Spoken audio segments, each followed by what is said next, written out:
Don't turn around. Annie stood just outside the iron gate, her small frame tense, her breathing uneven like she had rushed to stop him. But her eyes were steady. I remember, Daniel said, adjusting his cuff with quiet precision. His voice carried the calm authority of a man used to being listened to. You told me already. He glanced briefly down the street. My security team is waiting up ahead, he continued. They'll meet me there. Whatever this is, they'll handle it. That should have ended it, but Annie didn't move. Instead, her eyes suddenly shifted past him. Daniel noticed immediately. What is it? He asked. Annie didn't answer. She was scanning the street, now left, then right, and then she saw them. Across the road, near a parked van, two men. One leaned casually, but his phone was held too still. The other stood with his back half turned, pretending to check messages. But the lens of his camera was angled directly toward Daniel. Watching, recording. Annie's fingers curled into tight fists. They're here, she whispered. Daniel's expression didn't change, but his focus sharpened instantly. Who? He asked quietly. The men, Annie said, her voice low. The ones I told you about. She swallowed. They're filming you. The guard stepped forward, scanning, but the men had already adjusted, blending back into the background like they had never been out of place. Daniel looked once brief, controlled, then back to Annie. A calculation began behind his eyes. Annie, he said, more serious now. This is not something you need to worry about. Yes, it is, she said immediately. The speed of her answer caught him off guard. They're not just watching, she continued. They're waiting. A light wind moved through the trees. Somewhere far off, a siren faded into the distance. They said it, Annie added. Yesterday. When you left. Daniel's jaw tightened slightly. What did they say? That when you go to your meeting, she said slowly, carefully. They'll call you. A pause, and they'll tell you something bad happened. Daniel didn't interrupt. They said you'll turn around, Annie finished. Because you won't think. You'll just go. Silence settled between them. Then, suddenly, maybe you shouldn't go, Annie blurted out. Daniel raised an eyebrow slightly. What? Maybe you should cancel it, she said, more firmly now. Or wait, just for today. For a brief moment, just a flicker, something human crossed his face. Then it was gone. I can't do that, he said. Simple. Final. This meeting doesn't move, he added. Too many people depend on it. Annie stared at him. Then you have to promise me something, she said. Daniel didn't respond right away. He just looked at her. What? He asked finally. Annie stepped closer, her voice dropping, urgent again. If someone calls you anyone and says your family is in trouble. She hesitated for a fraction of a second. You can't go back. Daniel's expression hardened slightly. That's not how things work. Yes, it is, Annie insisted. Her voice shook now, but the words didn't. That's how they catch you, she said. They said it. They said if you turn your car around, they'll be waiting. They'll take you. The air felt heavier now. They'll make you scared, Annie continued. So you don't think, she pointed toward the road ahead. Your people are there, she said. They'll protect you there. Then, softer. But not if you go back. Daniel exhaled slowly. If I get that call, he said, testing the logic. You're telling me to ignore it. Yes. And keep going. Yes. Even if it sounded real. Even if it felt real. Annie nodded. It's a lie, she said. It's a trap. Daniel glanced once more toward the street. The two men had shifted again, but they were still there. He understood now. Not everything, but enough. Have you told anyone else? He asked. She shook her head. My mom's working, she said quietly. And they said not to tell. They didn't see you, Daniel said. Annie shook her head. No. A brief silence passed. Then Daniel nodded once. I understand, he said. And this time, it wasn't just politeness. He opened the car door and stepped inside. The door closed with a solid, controlled sound. Inside, everything felt ordered again but not untouched. Downtown, he said. The engine started. As the car pulled away, Daniel looked once through the tinted window. Annie stood at the gate. Daniel leaned back, eyes forward now. Pull the front gate footage, he said. Sir, the driver asked. Last 72 hours, Daniel replied. I want to see everything. Yes, sir. His phone buzzed a reminder of the meeting. Daniel turned the screen off. Daniel Carter sat still in the back seat, one hand resting lightly against his knee, the other holding his phone without looking at it. He was replaying a voice. "Don't turn around." He shifted slightly, his gaze lifting toward the front. "Camera feed," he said. The driver tapped the console. A small screen flickered to life between the front seats, pulling up exterior footage from the Carter residence. Daniel leaned forward just a fraction. "Start with yesterday morning," he said. The footage rolled. At first nothing. Then, at 8:12 a.m., two figures entered frame. Daniel's eyes narrowed slightly. Pause. The image froze. One man leaned against a parked van, head slightly tilted as if listening. The other stood closer to the curb, glancing at his watch. Zoom.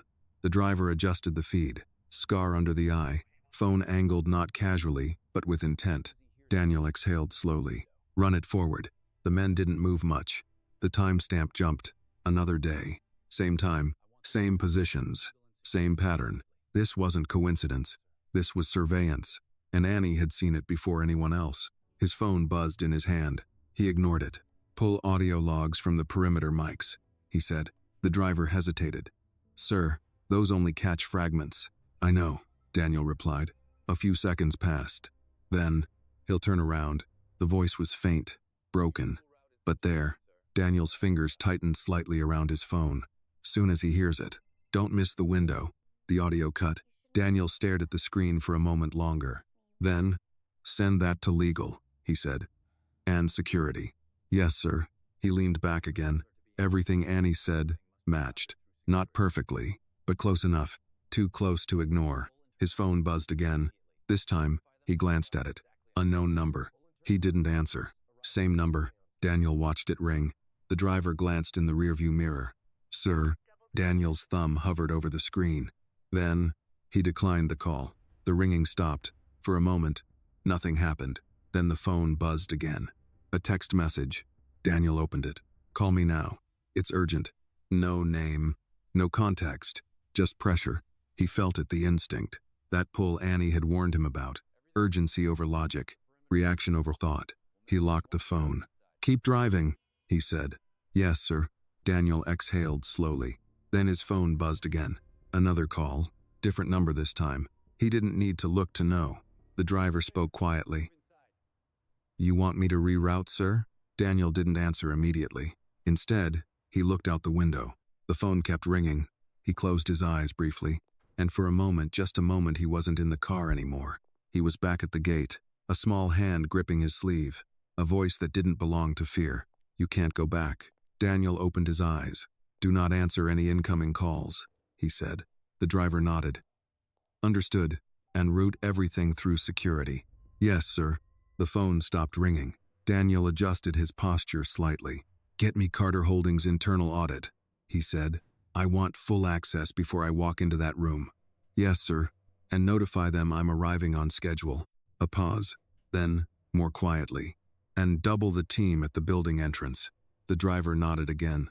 They had expected him to react. They had built their plan on that assumption, which meant they didn't expect him to think. A faint smile touched the corner of his mouth. "Let's see what happens," he murmured. Daniel looked down at his phone one last time. No new messages. No more calls. Just silence. He slipped it into his pocket. Decision made. No turning back. As the car pulled up to the building entrance, security was already in place. Daniel opened the door and stepped out. One of the guards approached. "Mr. Carter, everything's secure." Daniel nodded once, but his eyes moved quick, precise. No Vaughn, no Scar, no obvious threat, which meant they had moved, or they were watching from somewhere else. He adjusted his coat. "Let's go," he said. They entered the building. Inside, everything was polished. But Daniel knew better now. Control was an illusion.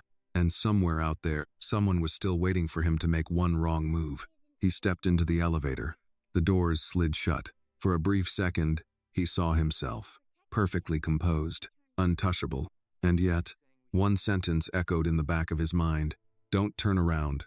If this story made you feel something, take a moment to like this video, share your thoughts in the comments, and tell me where you are watching from. And don't forget to subscribe for more powerful stories like this. The elevator began to rise. and Daniel Carter moved forward, exactly where they didn't want him to go. Daniel Carter stepped out of the elevator and into a world that ran on control. Glass walls, polished floors, quiet voices that carried power without needing volume. Assistants moved with purpose. Eyes lowered just enough to show respect without appearing weak. Every detail had been designed to signal order, but Daniel no longer trusted appearances. Mr. Carter, his assistant, Laura, approached quickly, tablet in hand. They're already inside. Conference room A, he nodded once. Any changes? He asked. Laura hesitated just slightly. There were a few last-minute additions to the agenda. Daniel's eyes flicked to her. What kind of additions? Financial clarifications, she said. From the Langford group. Of course. Daniel adjusted his cufflinks slowly. Of course there were. They walked down the corridor together. Floor-to-ceiling windows revealed the city below, cars moving like veins of light. People reduced to motion and purpose. Security? He asked quietly. Double presence at the main entrance, Laura replied. Additional coverage on the lower levels. Good. He paused briefly outside the conference room doors. His reflection stared back at him in the glass. Calm, precise, untouched. Seep ice, but beneath that, he remembered the audio. He'll turn around.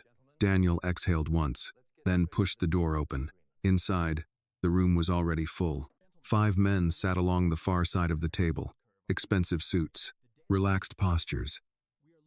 The kind of men who smiled before they decided how much you were worth. At the center sat Victor Langford, late 50s. Silver hair, a face carved by years of winning, in rooms just like this one. Daniel, Victor said, rising slightly, extending a hand. Right on time. Daniel crossed the room without hesitation. Victor. They shook hands. Firm. Measured. Testing. Daniel took his seat. Let's begin, he said. No small talk. No wasted air. Victor smiled faintly. I like that, he said. Straight to business. Folders slid across the table. Screens lit up. Numbers appeared. For the next several minutes, everything moved exactly as expected. Revenue projections, asset transfers, expansion opportunities. Clean. Too clean. Daniel listened without interrupting, his eyes moving from one speaker to the next. Every number was polished, every explanation rehearsed, and every piece of it felt wrong. Not obviously, but precisely. Impressive margins, Daniel said finally, leaning back slightly. Especially given the volatility in the last quarter. Victor's smile didn't change. We adapt quickly. I'm sure you do. Daniel tapped the folder lightly with one finger. Walk me through the offshore allocations again. A flicker. Small, but there. Victor glanced at one of his associates. Routine diversification, the man said smoothly. Daniel nodded slowly. Of course. He let the silence stretch just a second longer than comfortable. Then, because from where I'm sitting, Daniel continued, his voice calm, it looks less like diversification and more like concealment. The room shifted, subtle, but undeniable. Victor's smile thinned. That's a strong word. So is fraud, Daniel replied. Silence. No one moved. Daniel leaned forward slightly now, placing both hands on the table. I reviewed your last 3 quarters, he said. The numbers don't reconcile. Funds are being redirected through shell entities that don't appear on any official documentation. One of the men spoke up quickly. That's an oversimplification. It's an understatement, Daniel cut in. His voice didn't rise. It didn't need to. Victor studied him carefully now. You're making serious accusations, he said. Daniel met his gaze. I'm stating facts. A long pause followed. Then Victor leaned back, relaxed again, too relaxed. And yet, he said slowly, you still came to this meeting. Daniel didn't answer right away, because that was the question beneath everything. Why did you come? Because Annie told me to keep going. Because someone expected me to turn around. Because I wanted to see who benefits when I don't. Daniel's expression remained neutral. I don't make decisions based on assumptions, he said. I confirm them. Victor's eyes held his. For a moment, neither man looked away. Then Victor smiled again. Different this time. Colder. Then let's confirm something, he said. He gestured lightly toward the table. Your position here, your control depends on this partnership. Daniel didn't react. If this deal collapses, Victor continued, you lose leverage. Investors get nervous. Boards start asking questions. A beat, you understand that? I do. Then maybe, Victor said softly, you should reconsider how far you want to push this. There it was. Not a threat, not directly, but close enough. Daniel leaned back again, unmoved. I've already decided how far, he said. Silence settled over the room. Then, Daniel's phone buzzed. Once, short, sharp. Every eye in the room shifted, almost instinctively. Daniel didn't look at it. Victor did, just for a fraction of a second, and that was enough. There it is. Daniel felt it immediately. The timing, too precise, too convenient. His phone buzzed again, longer this time, insistent. One of the men across the table shifted slightly in his chair. Waiting, Daniel's gaze remained steady. On Victor, not the phone. Victor tilted his head slightly. Aren't you going to get that? He asked. Daniel said nothing. The phone buzzed again, relentless now. Daniel could feel it, the pressure building, not from the device itself, but from what it represented. Urgency, distraction, reaction, exactly as Annie described.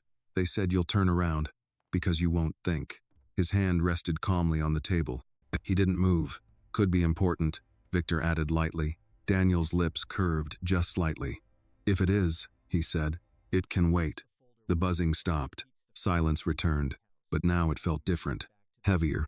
Victor watched him, really watched him this time, not as a partner, not even as an opponent, as a variable that had just changed. Something didn't go according to plan. Daniel saw it, and in that moment, he knew. Annie had been right. He leaned forward again. Now, he said calmly. Where were we? No one answered immediately, because something had shifted. The balance, the expectation, the certainty that Daniel Carter would react like every other man in that room.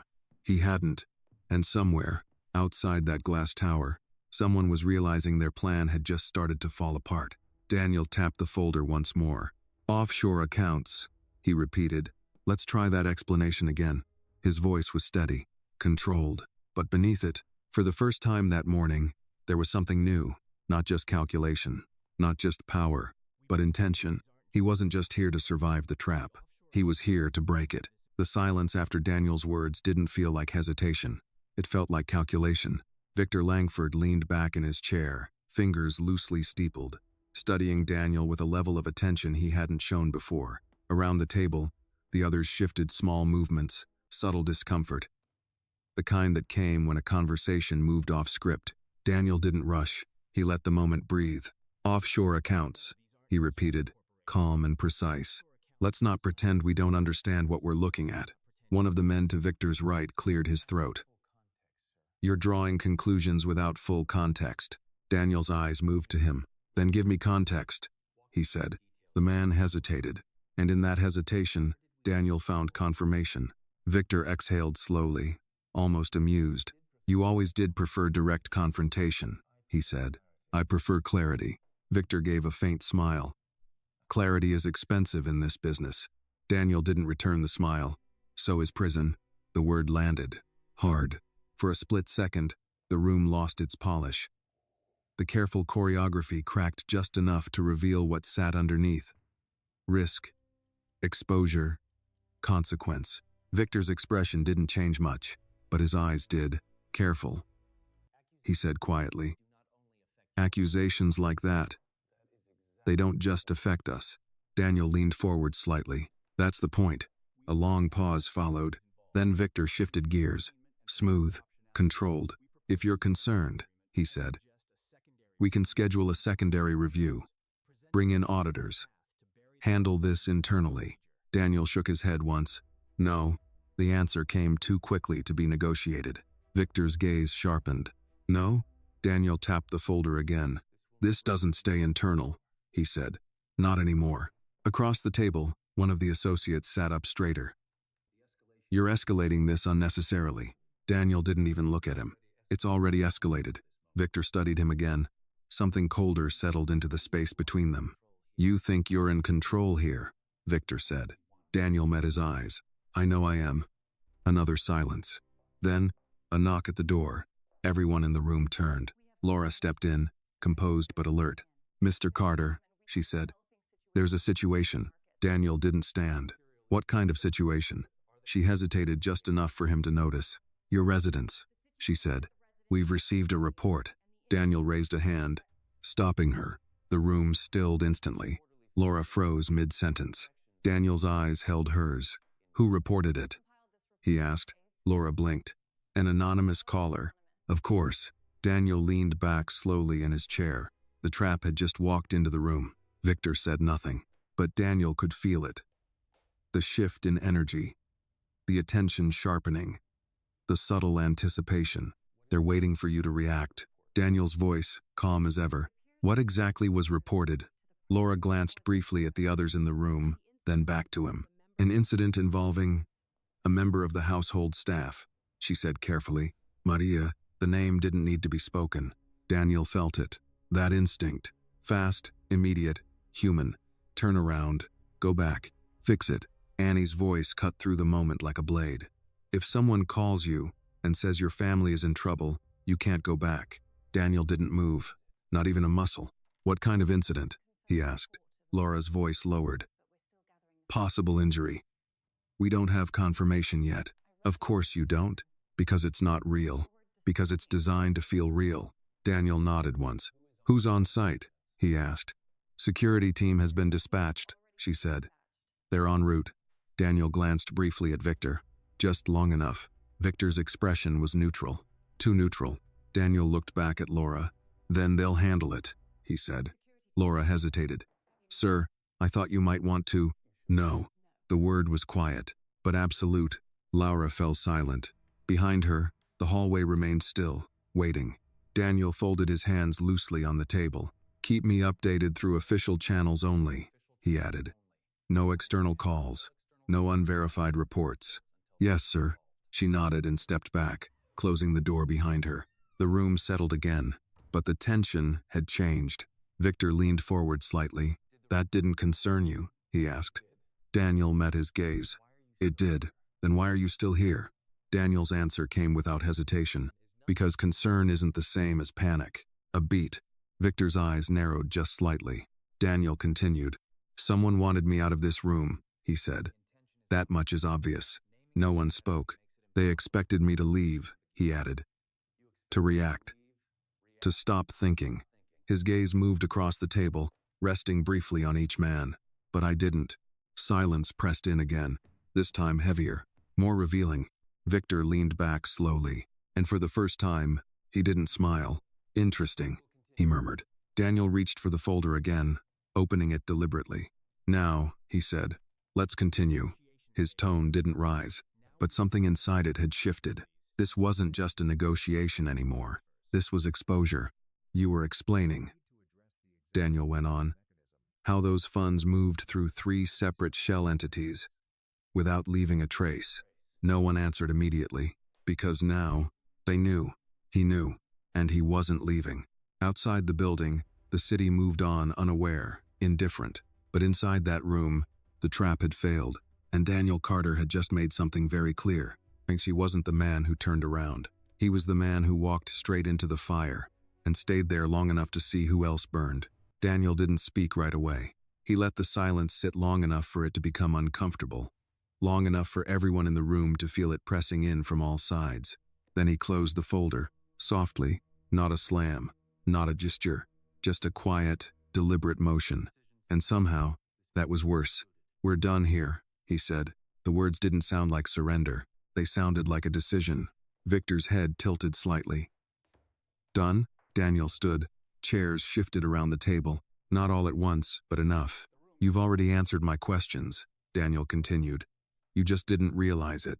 One of the associates leaned forward, tension creeping into his voice. You don't have enough to walk away from this deal. Daniel adjusted his jacket, calm, composed. I'm not walking away from the deal, he said. A pause. I'm walking away from you.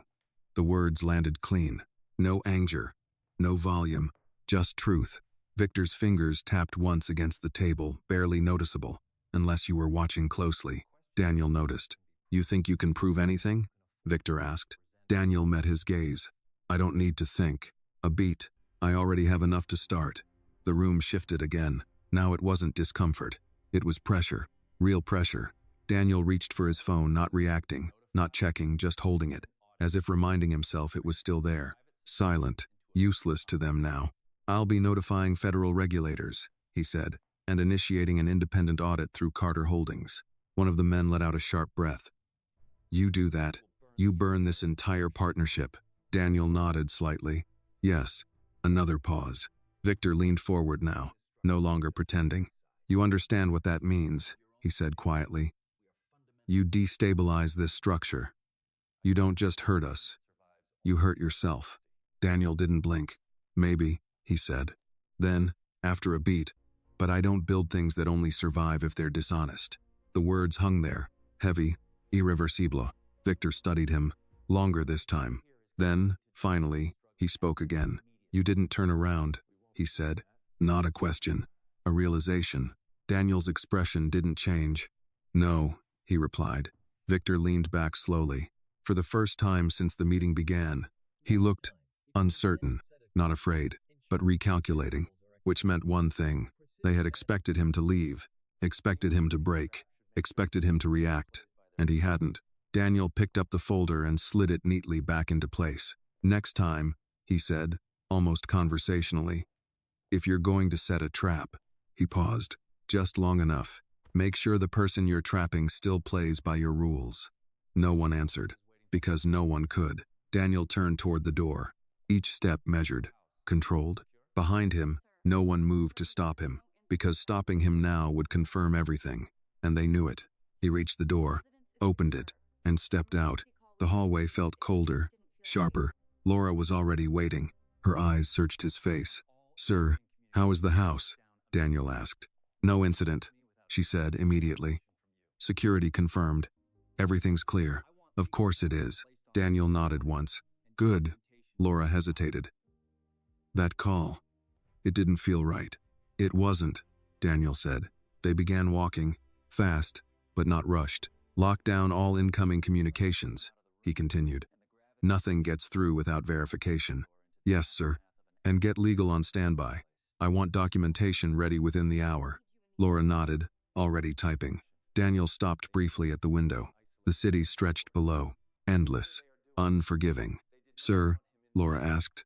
Daniel didn't look at her. "They tried to pull me out," he said quietly. "Yes. They needed me somewhere else." Laura followed his gaze. "Why?" Daniel's jaw tightened slightly. "Because whatever they're doing," he said, "they didn't want me in that room when it started falling apart." A pause. Then, he added, "they needed me somewhere they could control." Laura didn't respond. She didn't need to. They both understood. Daniel turned away from the window. "Get me everything on Langford Group," he said. "Every shell company, every transaction, every connection." "Yes, sir." "And Laura."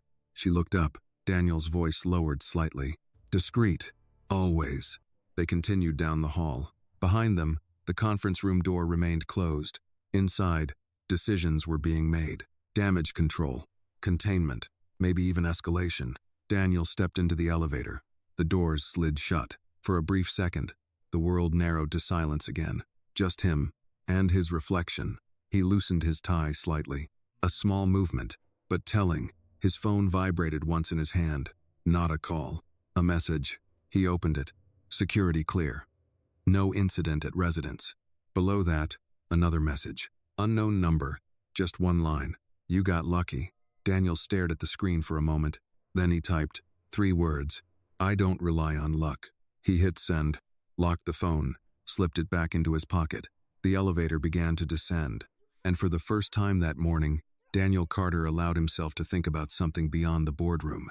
A small girl, standing at a gate, seeing what no one else saw, saying what no one else would say. He exhaled slowly. "Truth doesn't come from power," he murmured under his breath. "It comes from whoever is paying attention." The elevator doors opened, and Daniel stepped out, not into safety, but into a war that had just begun. The city didn't slow down just because Daniel Carter stepped into a war. Outside the building, traffic moved the same way it always did. Impatient, relentless, unaware. A cold wind cut between the skyscrapers, carrying the faint smell of asphalt and early winter. Daniel paused just beyond the glass doors. For a moment, he didn't move, not because he was unsure, because he was thinking. "Car's ready, sir," one of the security men said. Daniel nodded, but his eyes weren't on the car. They were on the reflection in the glass. Not the man people saw, the one they expected, but the version of himself that had just made a decision he couldn't undo. "You're not walking away from a deal. You're declaring war." He stepped forward. The door opened. The world rushed back in. He got into the car. "Home," he said. The word felt different now. Not just an address, a point of vulnerability. The car pulled into traffic again. This time, Daniel didn't look at his phone. He didn't check messages. He didn't review numbers. He looked outside, watched, learning, the same way Annie had. "Sir," the driver said after a moment, "security wants to reroute." "Standard precaution." Daniel shook his head. "No. A beat. We stay predictable." The driver hesitated.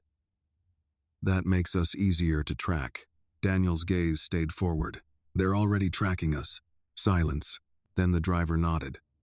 "Understood." The car continued on its original path. Daniel leaned back slightly. His mind was no longer in the boardroom. It was reconstructing. The gate, the men, the camera angle, the call, the second call, the message. "You got lucky." No, that wasn't luck. That was a failed expectation, which meant they would adjust. People like Victor Langford didn't stop. They adapted. Daniel's fingers tapped lightly against his knee. "Call Marcus," he said. "Head of security?" the driver asked. "Yes." A moment later, the line connected. Marcus speaking. "I want full perimeter lockdown," Daniel said. "Effective immediately." A pause. "Sir, we already increased coverage after the—" "Not increased," Daniel cut in. "Locked." His tone sharpened just enough. "No blind spots. No rotation gaps. I want eyes on every access point." Marcus didn't argue. "Yes, sir." "And Marcus." Another pause. "This isn't random. I figured." Daniel glanced out the window. "They tried to pull me away from the house, so they could hit it." "Yes. A beat. Or confirm how I react," Daniel added. Marcus was quiet for a second. "Either way," he said. "We're tightening everything." "Good." Daniel ended the call. The car turned onto a quieter street now. Familiar. Close. Daniel felt it again. That instinct, the one Annie had warned him about. What if something had happened? What if this time it was real? He closed his eyes briefly. That's how they get you. Fear didn't have to be real. It just had to feel real. He opened his eyes again. "No calls get through unless verified," he said. "Yes, sir," the driver replied. They drove in silence after that. But it wasn't empty silence. It was preparation. By the time the gates came into view, Daniel had already made 3 decisions. He wouldn't react. He wouldn't assume. And he wouldn't underestimate them again. The car slowed. The gates opened. Security was already in position more than usual. 2 additional vehicles. Men stationed at angles that suggested someone had rewritten the standard protocol. "Good." Daniel stepped out. The air felt different here. Not safer, just quieter. Controlled tension. Marcus approached immediately. Tall, direct, no wasted words. "Perimeters secure," he said. "We swept everything twice." Daniel nodded. "The men from earlier?" he asked. "Gone." Of course they were.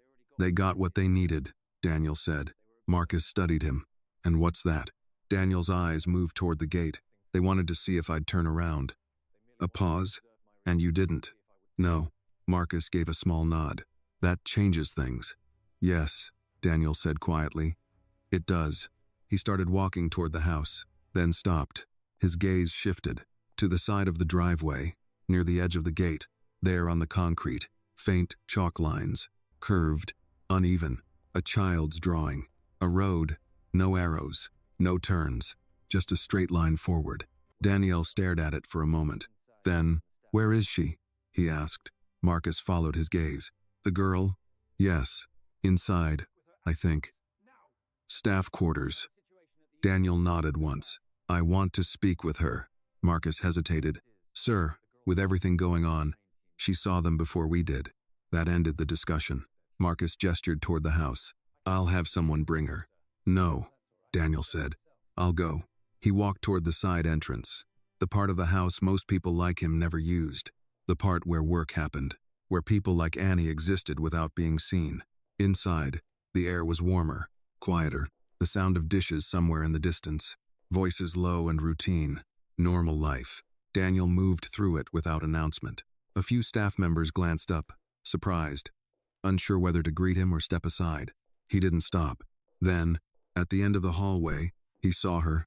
Annie sat on the floor, a small notebook open in front of her, drawing with the same piece of chalk she had earlier. She didn't notice him at first. Or maybe she did, and chose not to react. Daniel stopped a few feet away. Annie. She looked up, no surprise, no fear, just recognition. You didn't turn around, she said. Daniel felt something shift again. No, he replied, a small nod, like she expected nothing less. They called you, didn't they? She asked. Daniel studied her. How did you know? She shrugged slightly. They said they would. Simple, matter of fact. Daniel crouched slightly, lowering himself closer to her level. They were watching, he said. Recording. Annie nodded. I saw. A pause. Then, they're going to try again, she added. Daniel didn't answer immediately, because he already knew, and hearing it from her didn't make it less true. It made it clearer. Yes, he said finally. They are. Annie looked back down at her drawing, then added one small thing. At the end of the straight road, she drew a door, closed. Daniel watched. What's that? He asked. She didn't look up. That's where they think you'll stop, she said. A beat. Then, quietly, but you're not supposed to stop there. Daniel stood slowly, his mind already moving again, adjusting, recalculating. This wasn't over. It had never been just one move. And now, neither was he. Annie, he said. She looked up again. Next time, he asked. What do I do? She thought about it, just for a second, then answered, you keep going. No hesitation, no doubt. Daniel nodded. All right. He turned, walking back toward the front of the house, toward the next move, because now he understood something he hadn't before. The trap wasn't just about making him turn back. It was about making him stop thinking, and he wasn't going to give them that. Not now. Not ever. That night, the house did not sleep. It pretended to. Lights dimmed. Doors closed. Voices softened into whispers. But beneath the surface, something had shifted like the quiet before a storm that everyone could feel, even if no one said it out loud. Daniel stood in his study, jacket off, sleeves rolled once at the forearms. The room was lined with dark wood shelves, books arranged more for structure than for reading. A glass of untouched whiskey sat on the desk. Across from him, Marcus reviewed a digital layout of the property. We've doubled outer perimeter coverage, Marcus said. Thermal scans every 15 minutes. Cameras recalibrated, no blind zones. Daniel nodded slightly. And inside? Minimal rotation, Marcus replied.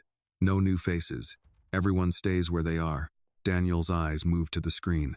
A grid of lines, angles, sight paths, control, all of this, Daniel said quietly, and they still got close enough to watch. Marcus didn't argue, because that was the truth. They didn't need to get inside, Marcus said. They just needed visibility. Daniel exhaled slowly. And now they have it. A pause. They know how we respond, Marcus added. Daniel turned away from the screen. Not exactly. Marcus frowned slightly. Daniel's voice lowered. They know how most people respond. He glanced toward the hallway, toward where Annie had been sitting earlier. But not everyone. Marcus followed his gaze. That girl, he said, thoughtful. She sees things differently. Daniel nodded once. Yes. A quiet settled between them. Then, what's the next move? Marcus asked. Daniel didn't answer right away. He walked to the window. Outside, the gate stood still under soft lighting. Shadows stretched long across the driveway. Everything looked calm. Too calm. They'll escalate, Daniel said finally. How? Daniel's reflection stared back at him in the glass. Pressure, he said. Not just on me. Marcus's expression tightened. The staff. Yes. A beat. They'll look for the weakest point. Silence. Both men understood what that meant. Marcus spoke first. I'll assign additional protection to all staff members. Daniel shook his head. That's not enough. Marcus waited. Daniel turned back. They don't need to break security, he said. They just need to break trust. The words lingered. Marcus's jaw tightened slightly. You think they'll try to turn someone inside? Daniel didn't hesitate. I would. Another silence. This one heavier. Then, I'll start background reviews again, Marcus said. Everyone. Daniel nodded. Quietly. Of course. Marcus gathered the tablet. I'll update you in an hour. Daniel gave a small nod. Marcus left. The door closed softly behind him. And just like that, Daniel was alone again. The silence returned. But now, it wasn't empty. Daniel walked slowly across the room. His eyes moved over the details. The desk, the chair, the glass, all the things that used to define control. Now they felt insufficient. He picked up the whiskey, held it for a moment, then set it back down untouched. His mind drifted, not to the boardroom, not to Victor, but to a chalk drawing on concrete, a straight line, a door at the end. You're not supposed to stop there. Daniel leaned against the edge of the desk, closed his eyes briefly. When did I start listening to a 6-year-old more than my entire security team? The answer came faster than expected. When she was right, a soft knock at the door pulled him back. Come in. The door opened slowly. Maria stepped inside. Annie's mother. She looked tired, more than usual, not physically, emotionally. Mr. Carter, she said quietly. Daniel straightened slightly. Maria. She hesitated near the doorway, as if unsure how far she was allowed to step into his world. I wanted to thank you, she said. For what? For keeping us safe. Daniel studied her. I didn't do that, he said. She gave a faint, almost sad smile. You did more than most would. A pause. Then, Annie told me what happened, Maria added. Daniel's expression didn't change. She shouldn't have been out there, Maria said quickly. I told her to stay inside, but she saw something important, Daniel said. Maria fell quiet. She's just a child. Daniel nodded. Yes, a beat, but she paid attention. Maria's eyes dropped. That's what worries me. Daniel understood that, more than she expected. People who pay attention, he said quietly, see things others miss, and that makes them. Maria hesitated. Targets? Daniel finished. She didn't answer. She didn't need to. The room felt smaller suddenly. He stepped closer. Nothing is going to happen to her, he said. Maria looked up. There was something fragile in her eyes. Hope, mixed with fear. You can't promise that, she said. Daniel paused. Sage's voice echoed faintly in his memory. You can't promise that. He exhaled slowly. No, he admitted. I can't. The honesty landed harder than reassurance would have. But I can make it very difficult, he added. Maria studied him, trying to decide if that was enough. It had to be, because it was all anyone could offer in a world like this. Thank you, she said again, this time quieter, more real. She turned to leave, then stopped. Mr. Carter? Yes. Maria hesitated. Then, she trusts you, she said. Daniel didn't respond immediately. Children don't do that easily, she added. A beat. Don't prove her wrong. The door closed behind her. Daniel stood still, her words settling into the room, into him. Don't prove her wrong. He walked back to the window, looked out again. The gate, the shadows, the line between safety and danger. And for the first time, it didn't feel like a boundary. It felt like a line someone was waiting for him to cross. Daniel's jaw tightened slightly. No, he murmured. Not their line. Not their rules. His phone buzzed. A secure line. Marcus. Daniel answered. Talk to me. We found something, Marcus said. Daniel's focus sharpened instantly. What kind of something? A vehicle, Marcus replied. 2 blocks out, parked for over 6 hours. Daniel's eyes narrowed slightly. And camera equipment inside. Long-range lens. Professional grade. Of course. They're still watching, Marcus added. Daniel nodded slowly. Good. Marcus paused. Good?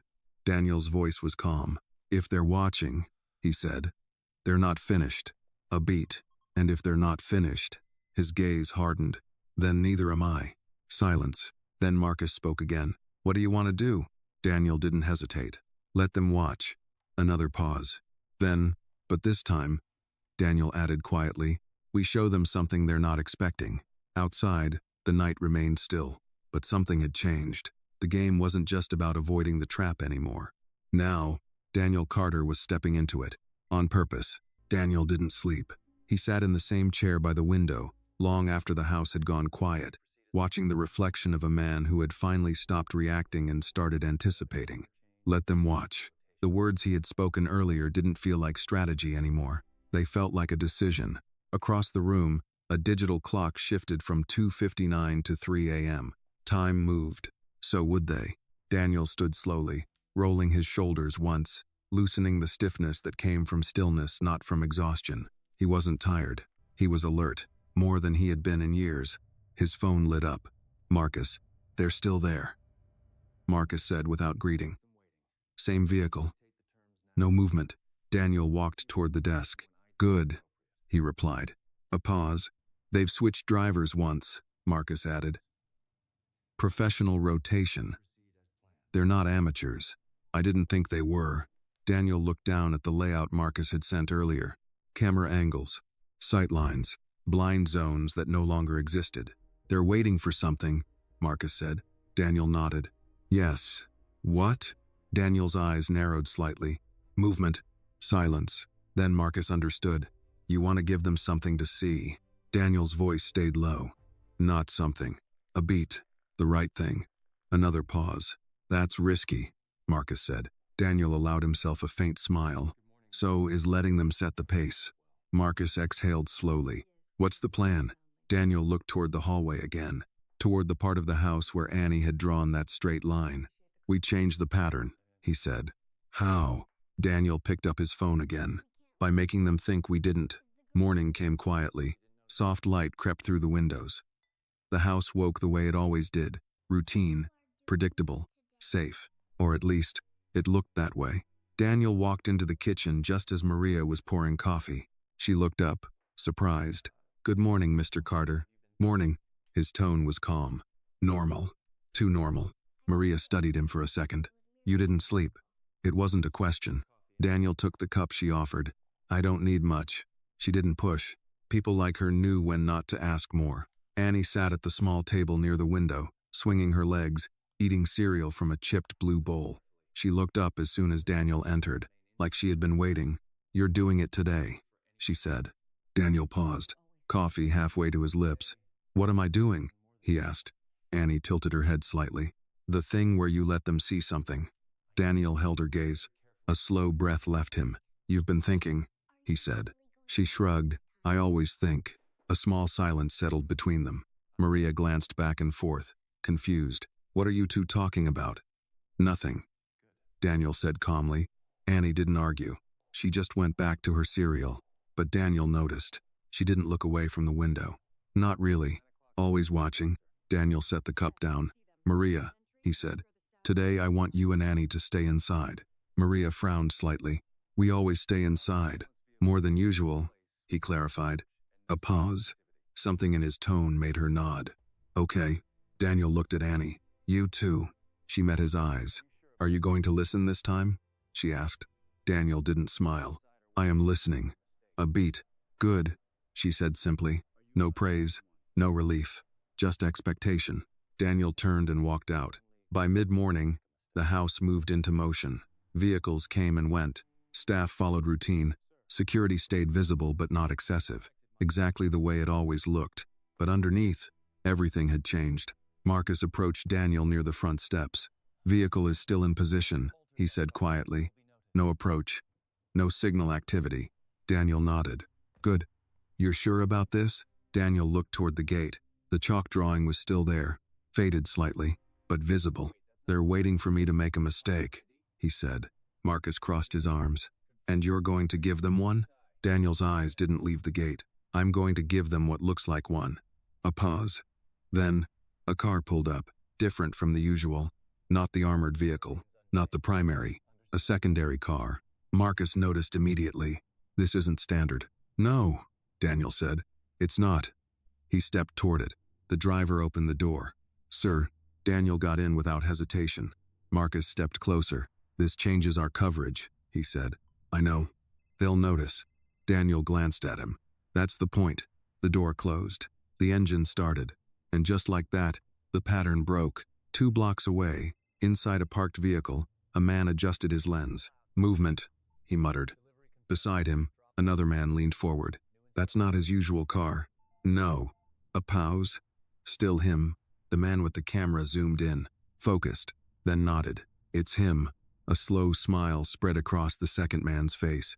Finally, inside Daniel's car, the city rolled past again. Same streets, same rhythm, different game. Route is unchanged, the driver said. Daniel nodded. Good. He leaned back slightly, eyes forward, not checking, not reacting. The car passed the usual turn, then another, then a phone rang. Loud, sharp. Inside the car, the driver glanced at the dashboard. Unknown number, he said. Daniel didn't move. Let it ring. The driver hesitated. It rang again, longer this time, more urgent. Daniel's hand rested calmly on his leg. Still, controlled. The ringing stopped. Then, a message notification. The driver glanced again. Text message. Daniel's voice stayed even. Read it. The driver swallowed slightly. Your house. Emergency. Staff injured. A pause. The car slowed just slightly. Instinct. Human. Daniel saw it. Keep driving, he said. The driver tightened his grip on the wheel. Yes, sir. Behind them, unnoticed, a second vehicle began to move. 2 blocks back. Following. Inside it, the man with the camera lowered his lens. He didn't turn. The other man frowned. Not yet. They watched. Waited. But Daniel's car didn't slow. Didn't hesitate. Didn't react. It kept going. Steady. Forward. Inside the car, Daniel looked out at the road ahead. And for a brief moment, he heard Annie's voice again. If they call you, don't turn around. His jaw tightened slightly. Not from fear. From certainty. They're close. Marcus's voice came through the earpiece. Daniel didn't respond out loud. Just listened. Second vehicle confirmed.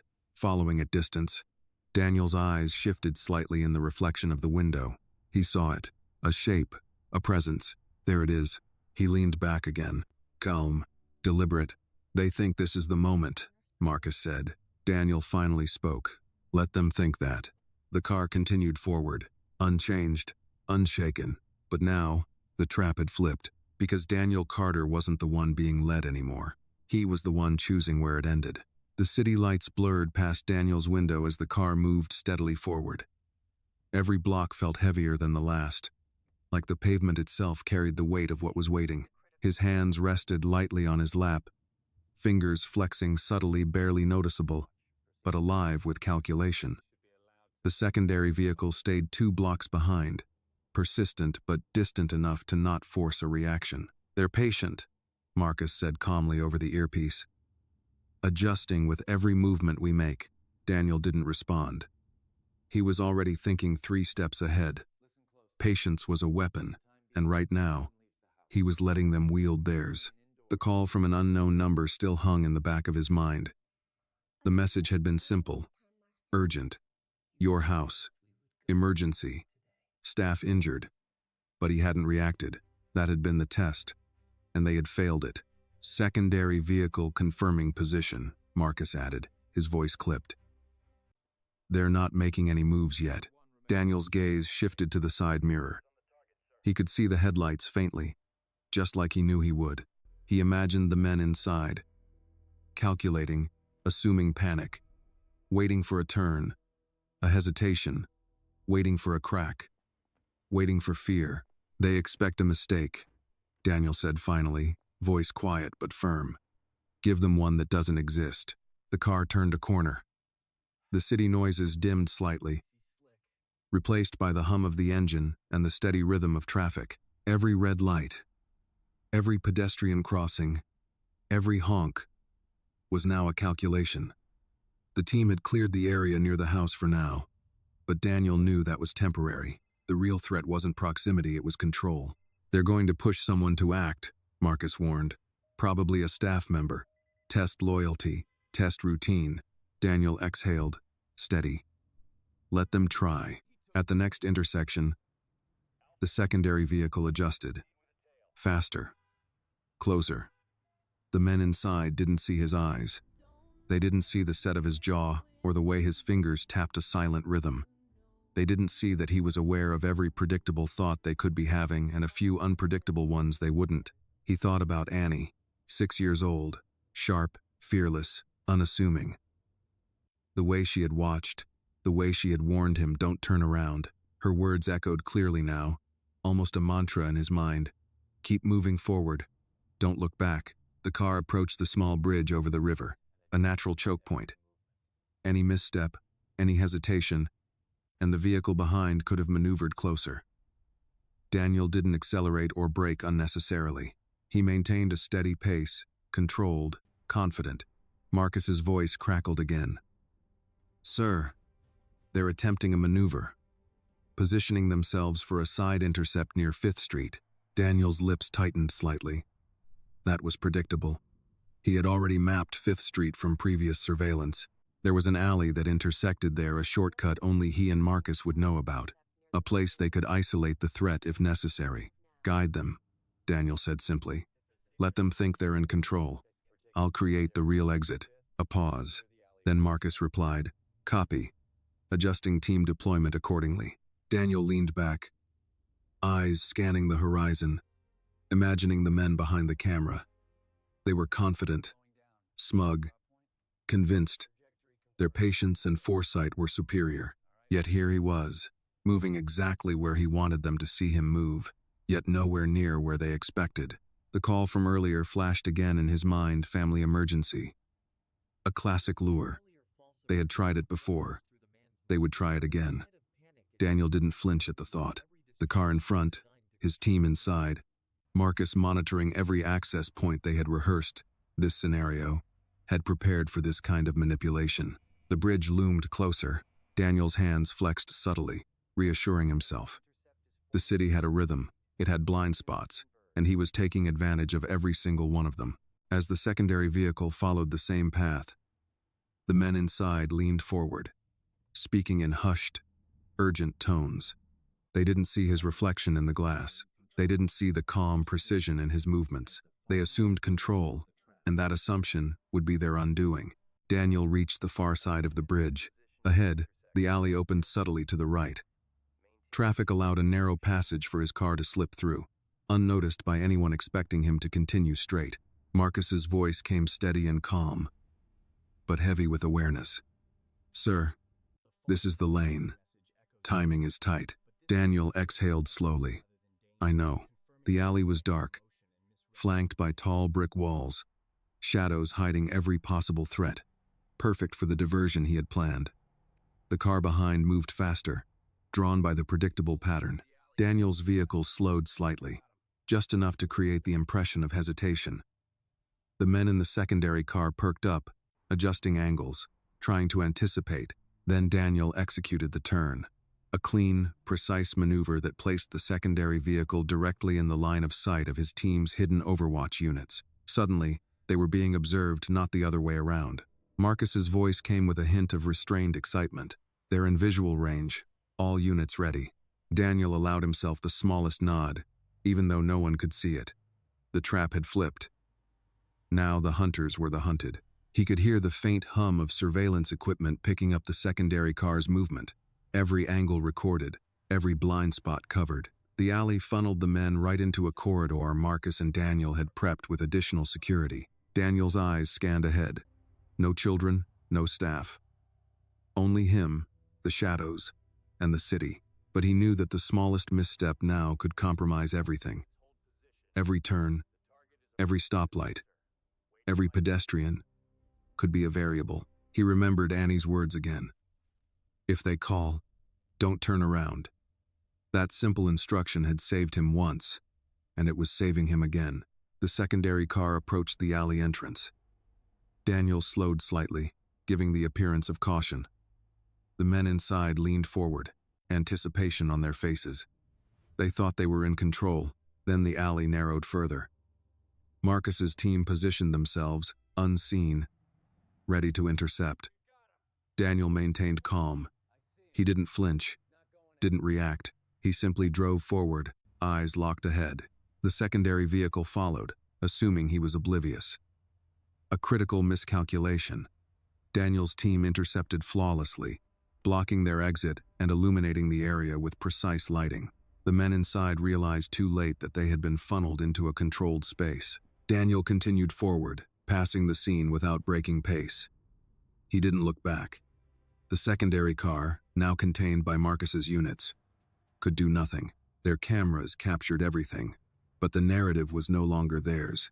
Finally, Daniel emerged from the alley, back onto the main street. Traffic normal, pedestrians moving as if nothing had happened. He exhaled, a subtle shift in his posture, but his eyes remained vigilant. The city around him was unaware. But Daniel knew. He had gained the upper hand. He tapped his earpiece. Status: all units in position. Threat neutralized. No injuries. Secondary vehicle contained, Marcus reported. Daniel nodded. Good work. Let's return home. As the car pulled back toward the house, Daniel allowed himself a brief moment of reflection. The game was far from over. But for the first time, he had turned the tables, and now, they would have to play by his rules. Outside, the city carried on, indifferent to the war that had just been waged in plain sight. Inside the car, Daniel's hands rested lightly on his lap again. Calm, controlled, calculating. Forward, always forward, and somewhere, in the shadows, Annie's small voice echoed in his mind. Don't turn around. He wouldn't. Not today. Not ever. Daniel's car slipped back onto the main street, the city waking slowly around him. Morning sunlight glinted off windows and wet asphalt, washing everything in gold and pale blue. He exhaled slowly, letting the rhythm of traffic ground him after the tension of the alley. Every turn, every pedestrian, every honking horn was a reminder that life went on. Unaware of the silent battles fought in the shadows, Marcus's voice came through the earpiece, calm but measured. Sir, all units report in. Secondary vehicle is secured. No injuries. Cameras recovered. Daniel nodded, though Marcus couldn't see him. Good. Keep them contained until law enforcement picks them up. Understood, Marcus replied. Daniel allowed himself a brief moment of reflection. He looked down at his hands, resting lightly on his knees. Fingers flexed slightly, tension leaving slowly. For the first time that morning, he allowed himself to think beyond the immediate danger. He thought of Annie, her small voice clear in his memory. Don't turn around. She had seen what even seasoned security professionals had missed. She had anticipated the danger, and she had guided him through it without fear. His gaze drifted to the reflection in the glass window beside him. A man who had lived his life calculating numbers, tracking profit and loss, now measured every human reaction, every instinct. He thought of the boardroom battles that had led him here. The partners who had promised allegiance and betrayed it. The legal maneuvers that had forced him into secrecy. And now he had realized something more fundamental. Trust was the real battlefield. The car turned another corner, and Daniel's eyes scanned the surroundings automatically. Nothing seemed out of place. The city was waking normally, pedestrians walking dogs, commuters hurrying along crosswalks, shopkeepers arranging displays. Yet in the periphery, he sensed the echoes of surveillance, the possibility of watchers lingering unseen. Sir, Marcus spoke again, I want to discuss the next move. Daniel leaned back slightly, closing his eyes for a fraction of a second. We continue the plan, he said, but we need to anticipate escalation. They'll want a second attempt, maybe even a third. And this time, they'll test the staff. Marcus's jaw tightened. That girl, Annie, she's small, but her intuition is remarkable. I've never seen anything like it. Daniel opened his eyes and looked forward. She doesn't see the world the way we do. She sees what could happen, not just what does happen. That makes her dangerous, in a good way. Marcus hesitated. Sir, you want to involve her further? Daniel shook his head. Not yet. She's 6. Her role is observation, awareness, and warning. That's all she needs to do right now. She doesn't need to engage beyond that. The car approached a familiar boulevard, lined with tall office buildings and coffee shops. The air smelled faintly of roasted beans and exhaust fumes. He exhaled again, feeling the subtle weight of responsibility pressing down not just for himself, but for everyone who depended on him. The stakes had escalated far beyond the boardroom. They'll try to manipulate through fear next, Daniel said. Phone calls, texts, anything that simulates an emergency at the house or with staff. We've already seen one attempt. Marcus's voice was quiet. I've reviewed the footage. They've been recording every movement for weeks. They thought they could predict you, but you've turned it around. Daniel allowed a faint smile, brief but genuine. Yes. And that's the first lesson they'll have to learn. I don't react the way they expect. I anticipate.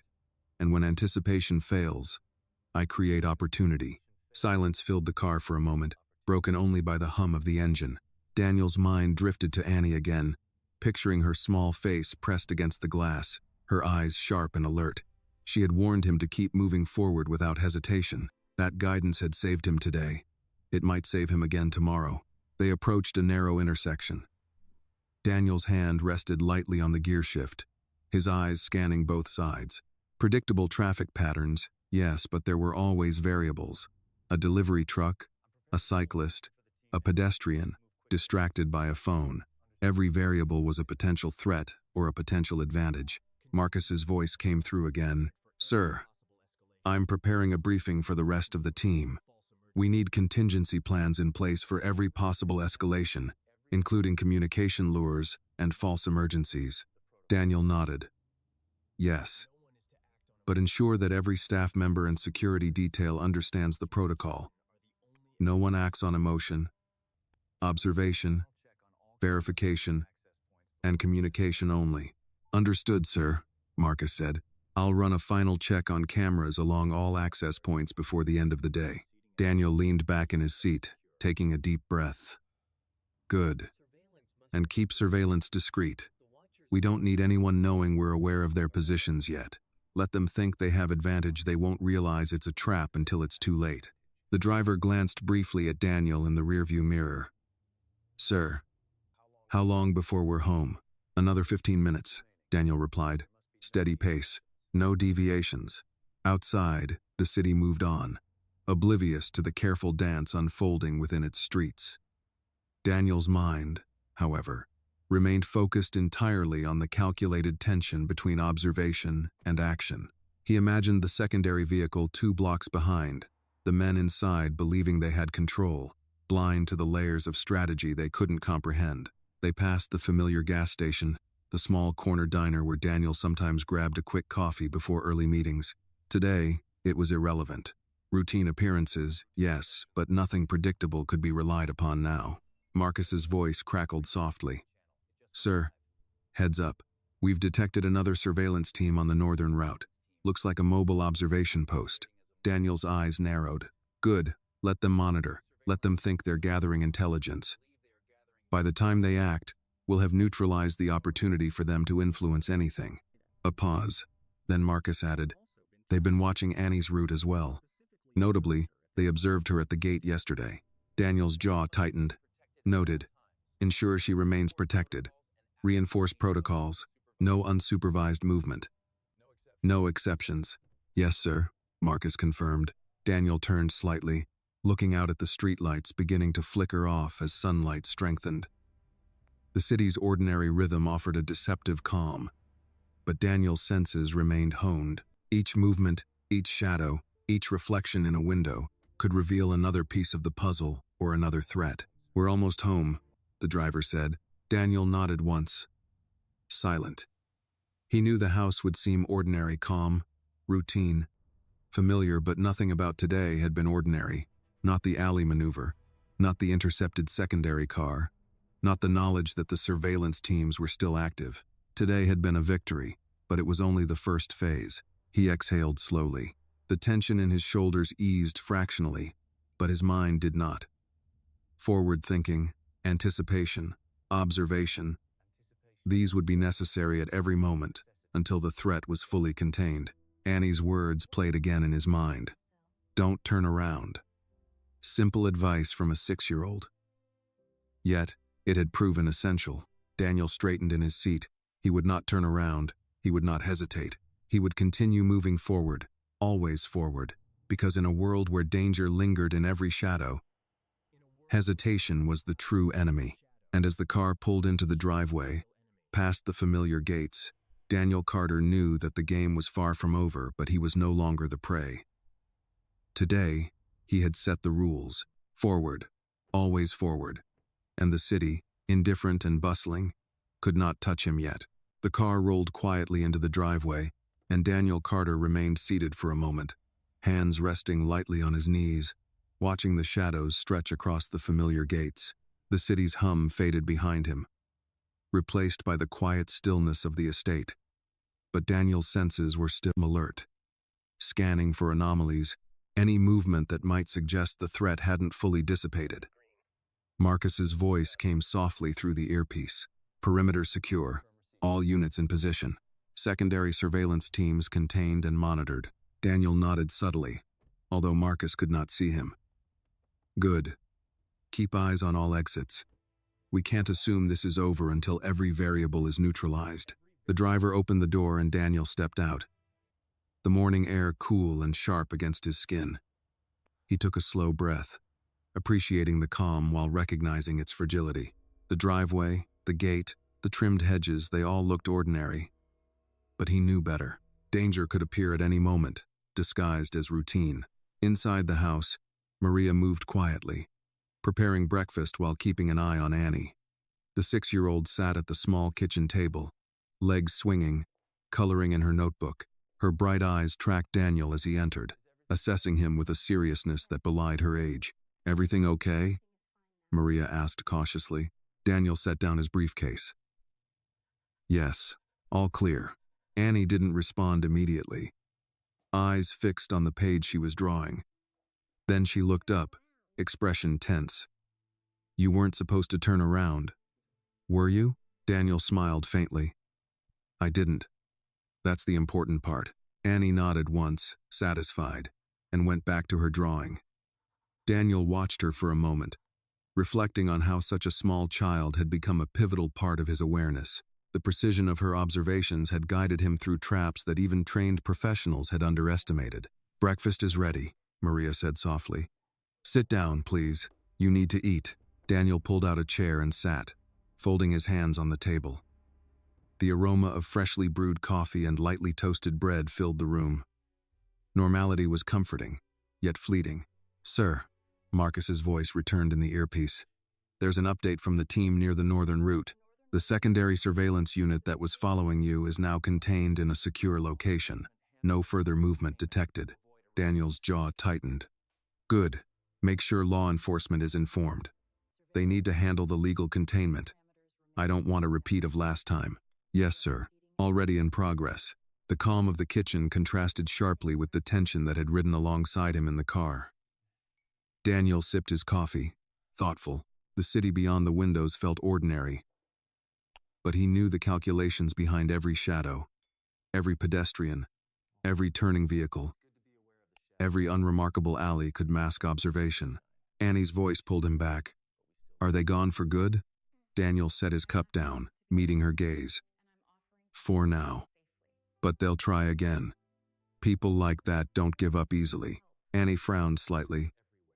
"So, we have to keep watching?" "Yes," Daniel said gently. "But we also have to live. Keep aware, but don't let it control your day." Her small face reflected understanding beyond her years. "Like a game," she said. "Exactly," he replied, "but a serious game."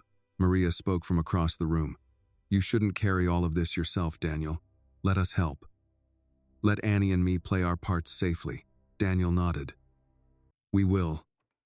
That's why Marcus has eyes everywhere, and why you stay inside until the immediate threat is gone."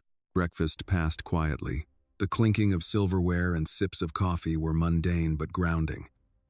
Daniel's thoughts wandered to his company, the partners who had set this chain of events in motion.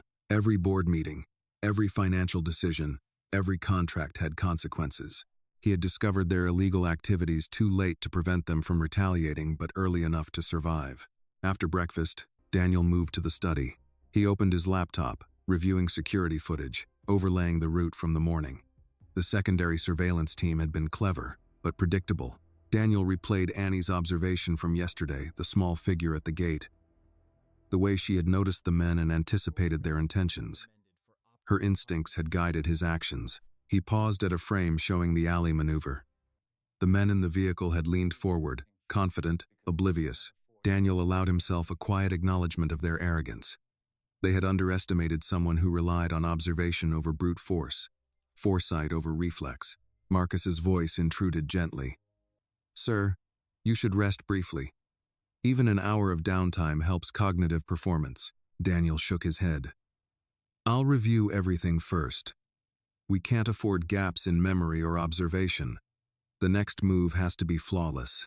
He studied the city grid on the screen, noting blind spots, potential choke points, and the pattern of secondary surveillance. Each block was a variable, each vehicle a potential disruptor. He imagined the men in the secondary vehicle, recalculating, replaying his movements mentally, unaware that the true control had shifted to him. Then Daniel leaned back, eyes narrowing at one detail. The surveillance team had missed a single point, an alleyway near the northern route. He noted it silently, mentally planning how it could be used to funnel or isolate potential threats next time. Small details mattered more than he had ever realized. The morning passed in careful observation and subtle planning. Maria prepared lunch quietly, while Annie played in the living room, still sharp, still watching. Daniel finally allowed himself a few moments of mental relaxation, though every instinct remained alert. He reflected on trust and vigilance. Annie's insight had been a reminder. Even the smallest participant could change the outcome when fear was managed and awareness was precise. A child's perspective, unburdened by overconfidence or ego, could see what adults missed. Later, as Daniel walked through the living room toward the front steps, he paused and looked back at Annie. "Keep watching," he said quietly, "but remember, observation doesn't mean acting alone. Report to me first." Annie nodded firmly, understanding the weight of the responsibility she carried even as a child. Daniel moved outside, feeling the sun warm his face. The city beyond the estate was alive, oblivious, chaotic in its own ordinary way, and yet, he knew the game was far from over. Every move, every observation, every decision would matter in the hours and days to come. As he stood there, looking at the familiar gates and the quiet driveway, he felt the first flicker of determination settle fully into him. He had survived the trap, flipped the script, and now controlled the immediate danger, but more challenges were coming. He would meet them with calm precision, guided by observation, strategy, and the unexpected insight of a 6-year-old girl who reminded him daily that awareness could be more powerful than force. And for the first time, Daniel Carter allowed himself to feel a cautious confidence.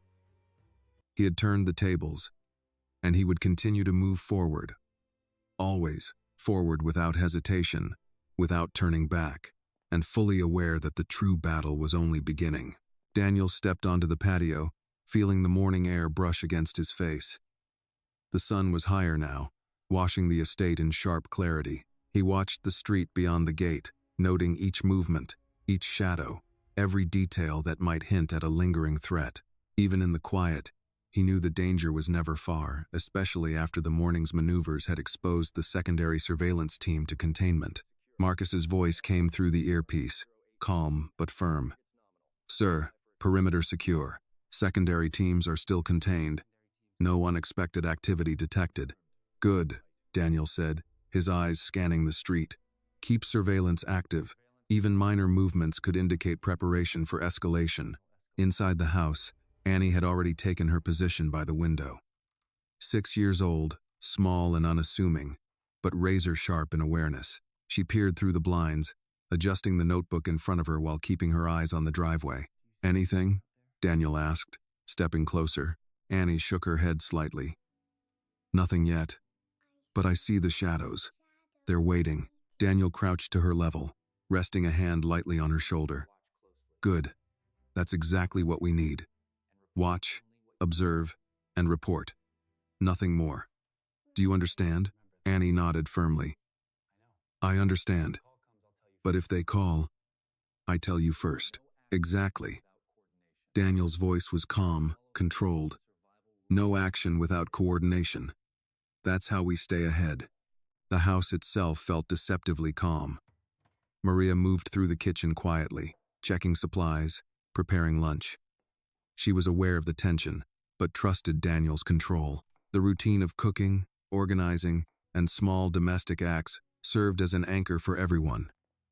A reminder that life continued even amidst threats. Daniel moved to the study, opening his laptop. He pulled in up the footage from the morning's movements, the alley maneuver, the secondary vehicle's interception, the blocked exits. It all played back with crystal clarity. He noted each variable, each action that could have gone wrong, but the execution had been precise, controlled, and efficient. Marcus spoke again. "Sir, we're reviewing the footage from the northern route. Looks like another team attempted observation. They missed a few key points."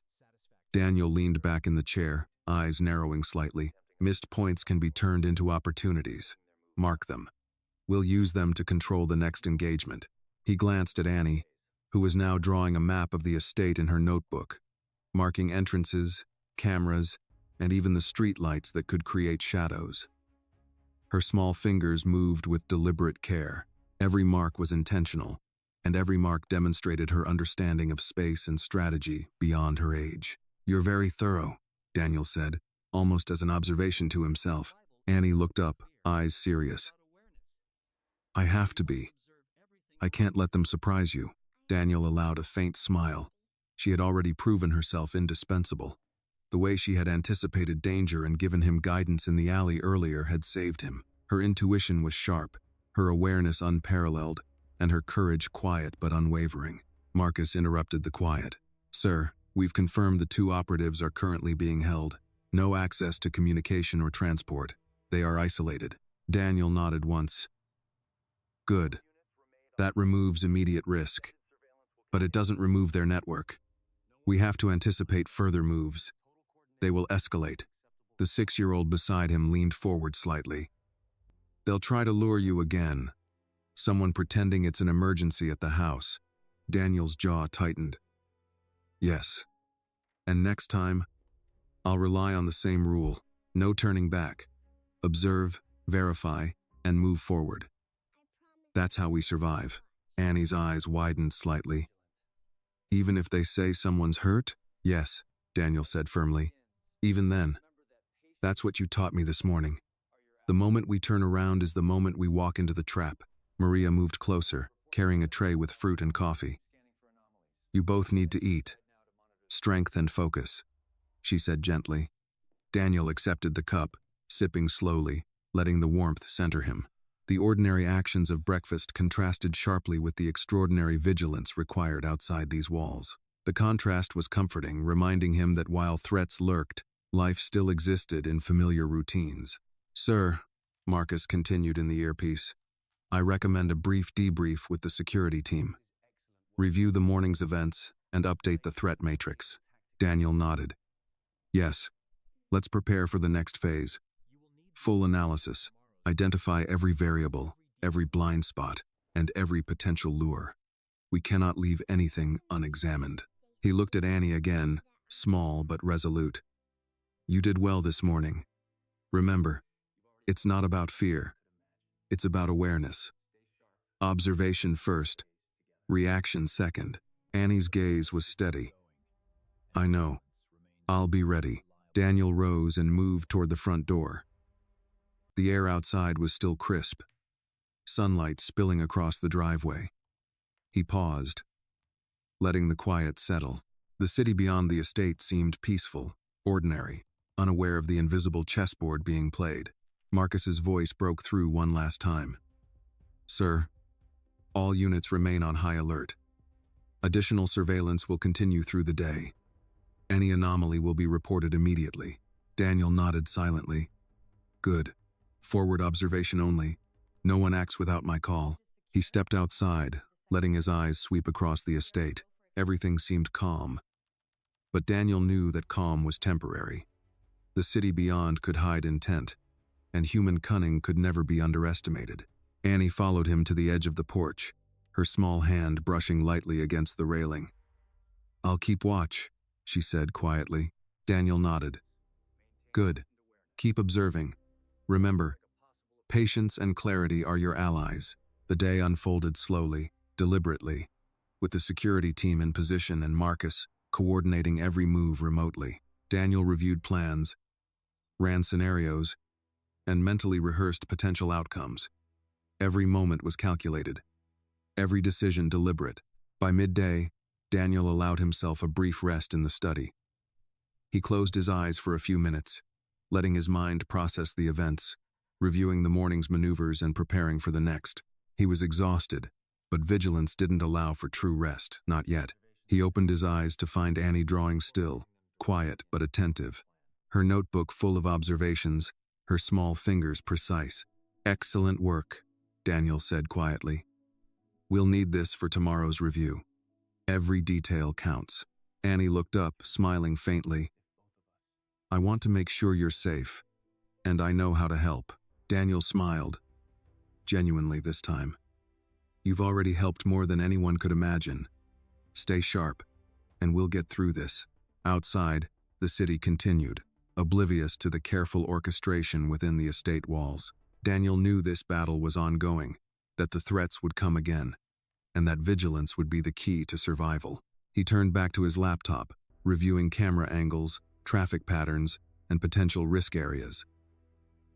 Annie watched quietly from her perch, small but determined, and for the first time that day, Daniel allowed a moment of quiet confidence to settle over him. The trap had been turned once, but the game continued, and he was ready.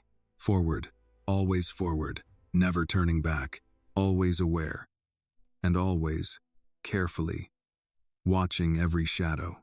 The sun dipped lower, casting long shadows across the estate, as Daniel Carter continued his meticulous review of the morning's surveillance and maneuvers. Every camera angle, every street corner, every pedestrian flow was being mapped and analyzed in his mind. Even a minor lapse could mean catastrophe, and he refused to leave anything to chance. Marcus's voice crackled softly through the earpiece.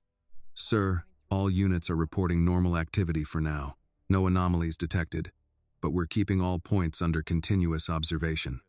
"Good," Daniel replied. He paused, studying a map overlay of the neighborhood. The alley maneuvers had been successful, but he knew the adversary's network was extensive and resourceful. They would try again. They always did. Annie, sitting cross-legged on the floor with her notebook, looked up at him with sharp, perceptive eyes. "They'll try to bait you again," she said. "Someone will pretend there's an emergency with the staff or the house." Daniel nodded slowly. "Exactly. And when that happens, we follow the rule. No turning back. Observe first. React only when we know the facts." He allowed a faint smile. "You've already taught me that today, haven't you?" Annie nodded firmly, her small hands gripping the pencil. "I don't want them to trick you." "Nor do I," he said quietly, his eyes scanning her face. There was a wisdom there, a calm awareness that belied her 6 years. "But we're ready." The morning passed in quiet vigilance. Maria moved through the kitchen, preparing light meals, her presence a stabilizing force in the house. The routine simple, domestic provided a small comfort, a reminder that life, even in its ordinary moments, could continue alongside vigilance. Daniel spent the time analyzing every potential point of vulnerability. Each street, each intersection, each potential approach was scrutinized. His team had been thorough, but the enemy's patience and cunning could not be underestimated. He glanced out the window, seeing the familiar street beyond the gate. It appeared calm, but Daniel knew better. Danger often hid behind ordinary appearances. He remembered Annie's eyes peering through the blinds earlier that morning, sharp and calculating, noticing what even trained eyes might miss. Marcus interrupted his thoughts. "Sir, we've detected activity near the northern route again. Nothing immediate, but it warrants observation. Looks like a mobile surveillance unit has moved into position." Daniel's jaw tightened. "Mark it. Keep them in view, but do not engage yet. Let them believe they have advantage. Misjudgment is a weapon." He returned to the study, notebook open, mapping the observed movements, noting blind spots, and identifying potential escape routes. Annie leaned over to watch him, her small frame dwarfed by the desk. "Sir," she said softly, "if they call, remember they want you to turn back. Don't. Keep going forward." Daniel's lips curved slightly. "I haven't forgotten. You've made sure I won't." The hours passed with careful monitoring, each moment filled with observation, planning, and a quiet tension that never fully lifted. Even the small domestic acts, checking locks, adjusting curtains, preparing meals, were performed with an awareness of the stakes. By late afternoon, the surveillance had yielded patterns. The adversary's operatives were persistent but predictable. Daniel studied the data, tracing movements and estimating reaction times. He could anticipate likely points of engagement, potential lures, and the paths the secondary teams might take. "Marcus," he said finally, "compile the data and prepare a full contingency plan. I want every potential route, every possible decoy, every communication channel accounted for, and cross-reference it with Annie's observations." "Yes, sir," Marcus replied, the professionalism in his voice steady. Daniel looked at Annie. "You've been invaluable today. Your observations have allowed us to stay ahead." She shrugged slightly, a small smile tugging at her lips. "I'm just doing what I can. I don't like surprises." "Neither do I," Daniel said, rising from the chair. He walked toward the front door, checking locks and scanning the immediate perimeter. The sun was lowering, shadows stretching long and thin across the driveway. "Ordinary appearances," he reminded himself. Ordinary appearances could conceal extraordinary danger. Annie followed, small footsteps echoing on the wooden floor. "Sir, you need to be careful. They'll test you again." Daniel nodded. "I know, and we'll be ready. Forward, always forward." He stepped onto the porch, allowing the late afternoon sun to settle on him. The street beyond appeared normal, children playing, cars passing, pedestrians moving at their usual pace, but Daniel knew to expect the unexpected. He surveyed the surroundings, noting every detail, the subtle shifts in light and shadow, every reflection that could reveal movement. Marcus's voice came one final time for the day. "Sir, all units remain on high alert. Any deviation from normal patterns will be reported immediately." Daniel nodded once, quietly. "Good. Keep observation discreet. Let them think they have the advantage they won't realize until it's too late." The calm of the estate was deceptive, but Daniel allowed himself a small moment of satisfaction. The trap had been turned once. The morning's maneuvers had shown the operatives that he was not to be underestimated. He glanced at Annie again, small and steadfast, notebook in hand. "You've done exceptionally well today. Keep watching. Report every anomaly immediately. And remember, don't act alone." Annie's eyes were steady. "I won't. I'll stay ready." Daniel felt a cautious sense of relief. The immediate danger had been managed, but he knew this was only a single chapter in an ongoing strategy. Forward observation, careful analysis, and controlled action would remain essential. As the evening descended, the city beyond the gates continued unaware of the silent battles being waged within its streets. Daniel returned to the study, reviewing footage and notes once more, preparing for tomorrow. Annie settled in nearby, continuing her careful observations and notations. The quiet of the house, the ordinary domestic tasks, the warm light of evening, it all served as a temporary reprieve. Yet Daniel understood that vigilance would never truly leave him. The adversary would regroup. They would test him again, and he would meet it with foresight, precision, and a steadfast resolve informed by both experience and the unique insight of a 6-year-old who reminded him daily that awareness, patience, and courage could save lives. Forward. Always forward. Observing, calculating, prepared, and never turning back. The evening light softened the edges of the estate, shadows lengthening as Daniel Carter stood on the porch, surveying the street beyond the gates. The events of the past day had left his mind racing, each scenario replaying in meticulous detail. The trap that had been set, the surveillance detected, and the maneuvers executed, it was all part of a complex game where even the smallest misstep could have devastating consequences. Inside, Annie moved quietly, notebook in hand, following her usual routine of observation and documentation. Though only 6, her presence was a keystone in the defense Daniel had orchestrated. She had already proven her ability to anticipate danger and communicate it in a manner that even seasoned professionals respected. Today, that skill had saved him once, and Daniel knew it could again. "Marcus," Daniel said into his earpiece, "keep all units in observation mode for the next 48 hours. Any anomaly, no matter how minor, report immediately. and ensure no interference with Annie or household staff. Understood, sir, Marcus replied. Daniel's gaze swept the street. The city beyond the estate moved on as though nothing had happened, oblivious to the tension that had threaded the day. Cars passed by. Pedestrians moved along their routines, but Daniel knew that appearances could be deceiving. His adversaries were patient, calculating, and prepared to test him again. Maria moved past him in the kitchen, placing a tray with freshly brewed coffee and a small plate of pastries on the counter.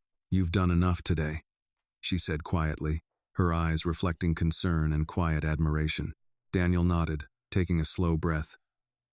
I know, but vigilance can't pause. Not yet. He glanced toward Annie, who looked up briefly, her small face alert. And she's the reason we've maintained control so far. Her observation is unmatched. Annie's gaze was steady. I saw the men. I knew what they were planning. Yes, Daniel said softly, kneeling to her level. And because of you, we stayed ahead. You understood that even if someone called and said there was trouble, we must not turn back. That's the rule, and it kept us safe. Annie nodded solemnly. I won't forget. The calm of the house belied the complexity of the threat outside. Daniel moved to the study, reviewing footage from the morning and early afternoon, examining every angle, every potential point of intrusion. The secondary surveillance team had been clever, but predictable. The data showed where they had miscalculated, leaving traces Daniel could exploit if the threat escalated again. He paused on a frame showing the alley maneuver, replaying it slowly. The men had leaned forward, confident, unaware that the real calculation had been happening elsewhere in the mind of a 6-year-old girl who saw the pattern before anyone else. Daniel allowed himself a faint smile, acknowledging that insight and intuition often outweighed brute force and experience. Marcus spoke again, cautiously.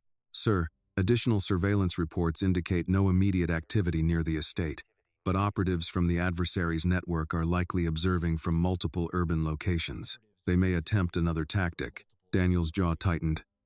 We expect it. That's why we've reinforced protocols. Observation first, verification second. Only then, action. The soft clinking of cups and plates came from the kitchen as Maria moved to tidy up. Daniel allowed himself a moment to sit back, to breathe, and to reflect. The ordinary domestic tasks, the preparation of food, the quiet conversations, the small gestures of routine, were vital. They anchored them, providing a sense of normalcy amid the ongoing vigilance. Annie moved to a chair by the window, notebook open, marking positions of cars, noting people on the sidewalk, detailing patterns in the environment. I noticed a new vehicle, she said quietly, pointing to her drawing. It stopped near the corner twice. I don't think it's a coincidence. Daniel examined her notes, appreciating the precision and clarity. Good. That's exactly the kind of observation that can prevent a disaster. We'll have Marcus check it immediately. Marcus confirmed swiftly through the earpiece. Vehicle confirmed. It's a rental. Occupants are unidentifiable from distance, but they have been near the estate at intervals matching potential operational windows. Daniel exhaled slowly. Perfect. We anticipated the pattern, and now we track it. No surprises, no exposure. Let them think they control the narrative they don't. The day edged toward evening. Daniel walked to the gate, scanning the street one more time. The shadows stretched long across the pavement, the hum of city life continuing as usual. The contrast between ordinary life and the complexity of the battle he waged outside the public eye was striking. Annie followed closely, her small presence a reminder of both vulnerability and vigilance. Sir, they might try to call the house next, she said. Remember what we practiced, don't turn back. It's a trap. Daniel placed a hand on her shoulder, steady and reassuring. I won't. You've reminded me why we proceed forward. No matter what distractions are presented, we act with awareness, not reaction. Marcus's voice echoed one last update for the day. Sir, all teams are in position for overnight observation. No anomalies reported. Routine continues. Any deviation, and you will be notified immediately. Daniel nodded. Good. Maintain discretion. Do not alert the adversary. Let them believe they have control. Tomorrow, we consolidate gains, review every movement, and prepare for escalation. Forward observation and precise action remain our strategy. The night settled over the estate. Lights glowed warmly inside, contrasting with the darkened streets beyond. Daniel returned to the study, reviewing every note, every surveillance clip, every observation Annie had made. Each piece of information fit into a growing mosaic of control and anticipation. He paused, reflecting on the events of the past day. The alley maneuver, the intercepted secondary vehicle, Annie's acute observation, and the calculated actions that had neutralized the immediate threat. He realized the battle was far from over, but confidence now replaced the initial tension. Maria moved beside him quietly. "You're exhausted," she said softly. "I am," Daniel admitted. "But exhaustion is temporary. Awareness is permanent. And with Annie's guidance, we maintain both safety and control." Annie's small hand brushed against his notebook. "We did it today," she said. "We stayed ahead." "Yes," Daniel said, a faint smile crossing his face. "And we'll do it again tomorrow. Forward, always forward. Observation first, action second. Never turning back." The city beyond continued unaware, the ordinary hum of life persisting while the unseen chessboard of strategy and vigilance played out behind closed gates. Daniel Carter, guided by observation, intuition, and careful planning, felt the first quiet assurance that while the threats remained, he was no longer the prey. He had turned the tables, forward. Always forward. Observing, anticipating, prepared, and never, ever turning back. As night fully descended, Annie rested by the window, notebook closed but mind alert. Daniel sat at his desk, reviewing the final notes of the day, a quiet pride in his chest. Together, the unlikely team, one seasoned strategist and one extraordinarily perceptive 6-year-old, had held the line. And for the first time since morning, Daniel allowed himself to feel a measured sense of accomplishment. The threat had been mitigated, the trap had been navigated successfully, and the future, though uncertain, was, for the first time, guided by his foresight and Annie's fearless insight. Tomorrow would bring new challenges, but tonight, forward observation had ensured safety, control, and the knowledge that no matter the shadows or the traps laid ahead, they would face them prepared, together. The story teaches a powerful lesson about courage, awareness, and the value of vigilance. Even the smallest, seemingly powerless individuals like young Annie can make a profound impact when they observe carefully, act wisely, and trust in their insight. It also highlights the importance of forward thinking, staying calm under pressure, and relying on teamwork to overcome hidden dangers. Ultimately, it reminds the audience that bravery, attentiveness, and the willingness to act can protect others and turn the tide in life-threatening situations, proving that courage and prudence often matter more than strength or wealth. This video is a work of fiction created with the assistance of artificial intelligence. All characters, events, and situations are not real and do not represent any actual people or true stories. The content is intended for storytelling and emotional illustration only.